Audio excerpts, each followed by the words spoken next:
freedom to attend. Despite the open invitation, only one white person attended, and that was Joseph Howe.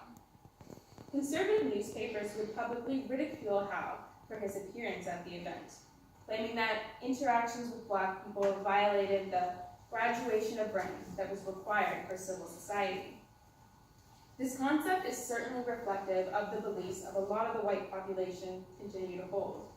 Despite years of achievement, persistence, and refusal to give up on their settlements, the Black population was still considered subordinate. Despite being tasked with settling in a society with prejudices and beliefs not wildly different from the white population in the Chesapeake and the Low Country, they still managed to develop their own culture, create their own institutions and societies, and produce strong and charismatic leaders that could rival any white counterpart. The legacy of the Black refugees community's most integral leader would not end with his passing. By the time of Richard Preston's death, he had successfully formed 11 Black Baptist churches and helped expand the African United Baptist Association to be the largest organization in the history of the Black population in Nova Scotia.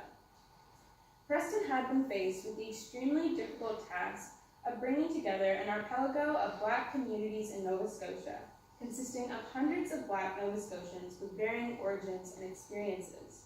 He used religion, and specifically the church, to pull these people together and develop a shared African Nova Scotian identity and culture that lasted far beyond his lifetime. Preston's death and funeral provided the Black community, and specifically the Black refugees, with an opportunity for reflection. People reflected on their past as slaves, their escape from the institution, and their journey across the continent to a new and unfamiliar culture and climate.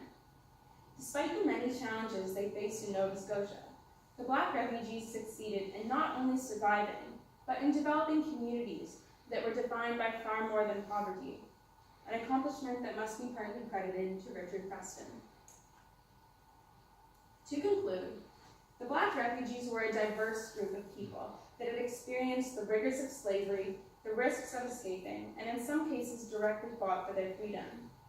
They adjusted to Nova Scotia despite the lack of effective assistance from the government, and adapted to survive when given infertile land and no initial opportunity for mobility. In their greatest show of Black agency, the majority refused to relocate, choosing instead to continue to develop their communities, despite the barriers to success still in place. The refugees found new ways to provide for themselves, formed their own institutions, and created a unique culture with the church at the very core of it.